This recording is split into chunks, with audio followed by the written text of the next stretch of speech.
नमस्ते बच्चों, विज्ञान के सेशन में आप लोगों का स्वागत है। हम बीमार क्यों होते हैं, इस चैप्टर में हमने ये जानकारी ले ली है कि बीमारी किस कारण होती है, उसके सोर्सेस क्या क्या हैं, और सोर्सेस के साथ साथ कौन से सूक्ष्मजीव हैं जो एक पर्टिकुलर बीमारी कर सकते हैं, उनके क्या एक हमें चिन्ह पता चलते हैं, वो कौन कौन से ऑर्गन को सूक्ष्मजीव इन्फेक्ट करते हैं, क्या हमें संकेत मिलते हैं, ये सब हम लोगों ने जान लिया है। और हमें ये भी पता चल गया है कि किस प्रकार हम एक वातावरण अपना अगर स्वस्थ रखें तो हम काफी कुछ अपने को रोगों से मुक्त कर सकते हैं। और हमने ये भी देखा संक्रमण विभिन्न प्रकार से हो सकते हैं। अब जब हमने रोगों के बारे में इतना जान लिया है तो हमें उसके उपचार के नियम के बारे में भी जानकारी लेनी चाहिए कि उनका उपचार कैसे करें। अब अगर रोग हो गया है, किसी किसी रोग को हम अवॉइड भी नहीं कर सकते। हम बाहर जा रहे हैं, कोई इन्फेक्टेड पर्सन ने खांसा है, छींका है, वो रोगाणु हवा में है, हम सांस लेना तो रोक नहीं सकते, है ना, हमें रोग लग जाता है। लेकिन अगर हमें उपचार के नियम मालूम हो तो हम कुछ कार्य भी कर सकते हैं, उनको प्रिवेंट भी कर सकते हैं। आज के सेशन में उपचार के नियम के बारे में बात करते हैं। आप खोलिए अपनी बुक। तो उपचार के नियम में बच्चों हम लोग ये देख रहे हैं कि जब आप बीमार हो जाते हैं तो आपके जो फैमिली मेंबर्स हैं वो क्या करते हैं,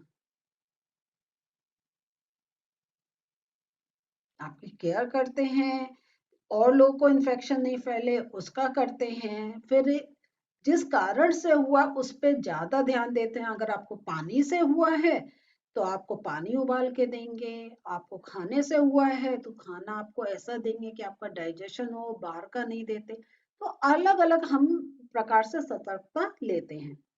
फिर क्या आपने कभी सोचा है कि आप कुछ समय सोने के बाद अच्छा क्यों अनुभव करते हैं,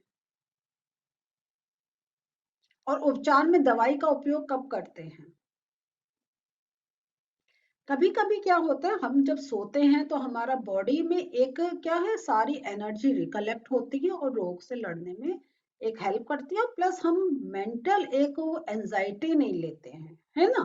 नहीं तो जब अगर हमें बीमार होता है हम पूरे समय सोचते रहते हैं, अरे मुझे हो गया, अब मुझे ये कार्य करना था, मेरा वो कार्य नहीं हो पाएगा, घर वालों को परेशानी, हम लोग मेंटल एंजाइटी लेते हैं, उससे रोगाणु और ज्यादा एक एक्टिवेट होते हैं। तो हम जब थोड़ा आराम करते हैं, सो जाते हैं, हमें वो आराम मिलता है और डिफेंसिव सिस्टम स्ट्रांग होता है। और उपचार में दवाई का उपयोग कब करते हैं? जब बिल्कुल हम हार जाते हैं, हमें लगता है कि अब तो हमें ऐसे हम कार्य नहीं कर पाएंगे, हमारा बुखार नहीं कम हो रहा, हमारी खांसी जुकाम कम नहीं हो रहा, तो हम दवाई लेते हैं। तो यहाँ पे जो हमने अब तक चैप्टर में पढ़ा उसमें हमें ये एक हो गया, संक्रामक रोगों के उपचार के दो उपाय।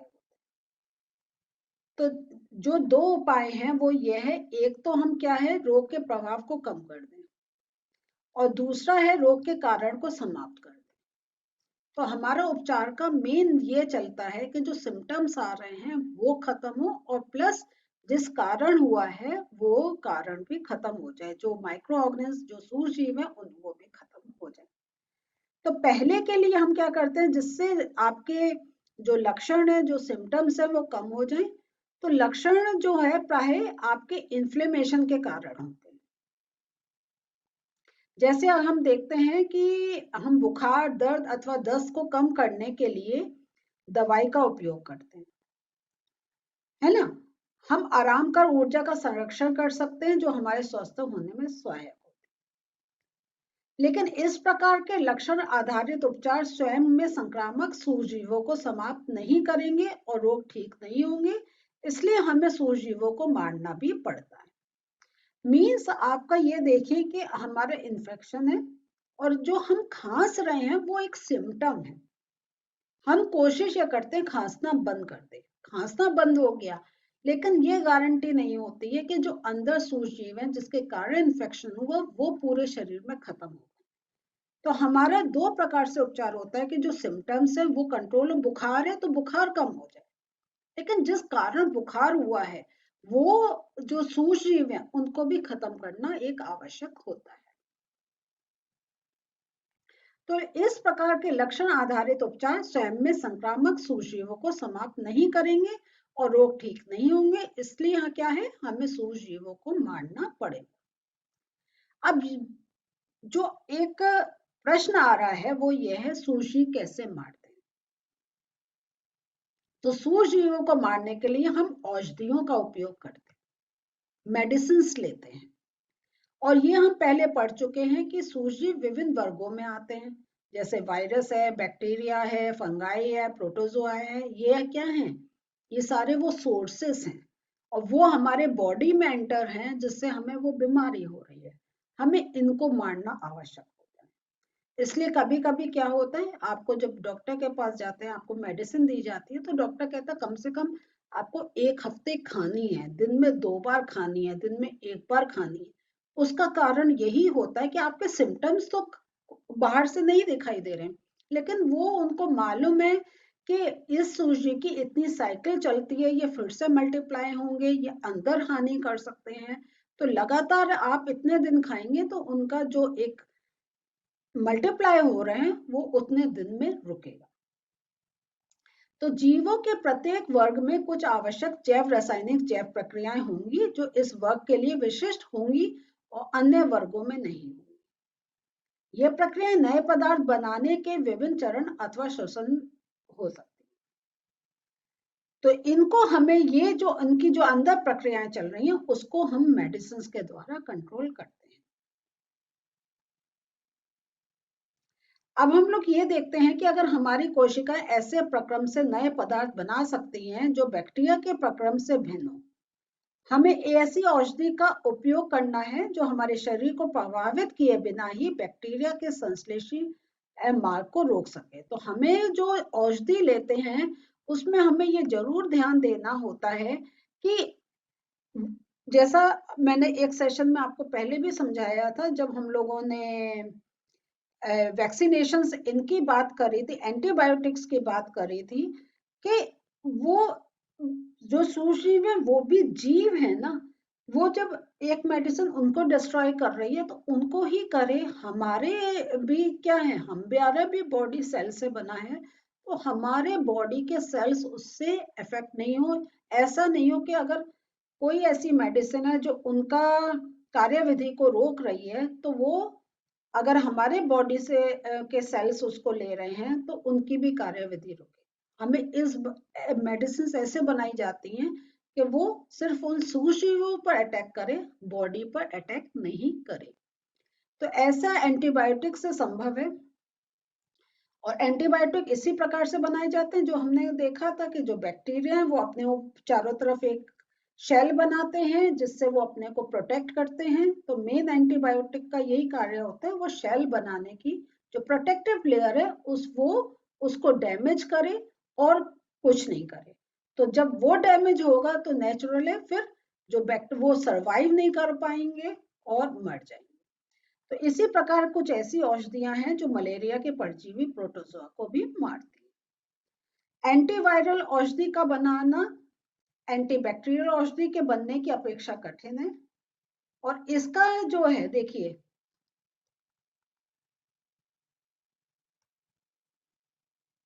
हम एंटीवायरल नहीं बना पाते, हम एंटीबैक्टीरियल औषधि बना पाते। तो इसका यह कारण है कि बैक्टीरिया में अपनी जैव रासायनिक प्रणाली होती है, लेकिन वायरस में अपनी जैव रासायनिक प्रणाली नहीं होती है। और मैंने आपको ये पहले बताया था कि जब वो किसी जीव के शरीर में आते हैं तभी उनका मल्टीप्लिकेशन स्टार्ट होता है। तो अगर देखें, बैक्टीरिया और वायरस की दोनों अलग नेचर है। तो बैक्टीरिया पे तो हम कंट्रोल कर पाते हैं, अभी वायरल पे इतना कंट्रोल नहीं कर पाए। तो तो इसका क्या है कि आक्रमण करने के लिए अपेक्षाकृत कम वायरस विशिष्ट लक्ष्य होते हैं, लेकिन काफी रिसर्च हुई है और यह है कि अब प्रभावशाली एंटीवायरल औषधियां भी उपलब्ध हैं। और उसके लिए अगर हम देखते हैं तो जैसे HIV संक्रमण को नियंत्रित करने के लिए भी औषधियां बनी हैं, और वो उन एक वर्क करती हैं कि एटलीस्ट जो बॉडी का जो डिफेंसिव सिस्टम है वो थोड़ा कम डैमेज हो और वो जो रोग कभी जो थोड़े बहुत इन्फेक्शन लग रहे हैं उससे वो लड़ पाए। तो आप देखें तो ये हमारा, हम जो मेडिसिन ले रहे हैं, जिनको खा के हम अपने को ठीक कर ले रहे हैं, उनको बनाना इतना आसान प्रोसेस नहीं था। लेकिन जैसे जैसे रिसर्च हो रही है और आगे भी चल रही है, और उसमें हम ये देख रहे हैं कि विभिन्न बीमारियों का क्या कारण है, कौन से अंग को वो एक अफेक्ट कर रही हैं, और कैसे उनकी जो अंदर जो एक मल्टीप्लाई होने का जो प्रोसेस है उस पर कैसे कंट्रोल करा जाए, उस पर ध्यान रख के सारी औषधियां बनती हैं। तो इसलिए अगर आप कोई ले रहे हैं, डॉक्टर की निगरानी में लें, और उसके साथ साथ जो इंस्ट्रक्शंस मिली है उनको फॉलो करें, तभी आप जो बीमारी है जिससे आप खत्म करना चाह रहे हैं, वो तभी उस पर कंट्रोल हो पाएगा। तो ये है हमारा औषधियों का, कि किस प्रकार हमारे विभिन्न कारक हैं, और उसके अकॉर्डिंग हमारे बीमारी के विभिन्न कारक हैं, और उसके अकॉर्डिंग विभिन्न औषधियां हैं जो उनके जो सूक्ष्मजीव हैं उनको मारने के लिए प्रयोग की जाती हैं। तो ये काफी कुछ आपका ये जो मैं कहूंगी, ये जो हमारा ये टॉपिक हमने करा है, ये पूरा उपचार के नियम, ये आप काफी ध्यान से इसको 2-3 बार जरूर पढ़िए, क्योंकि 2-3 बार पढ़ने पे फिर आपको चीजें समझ में आ जाएंगी, और इस पे जो प्रश्न है उसके उत्तर दे पाएंगे।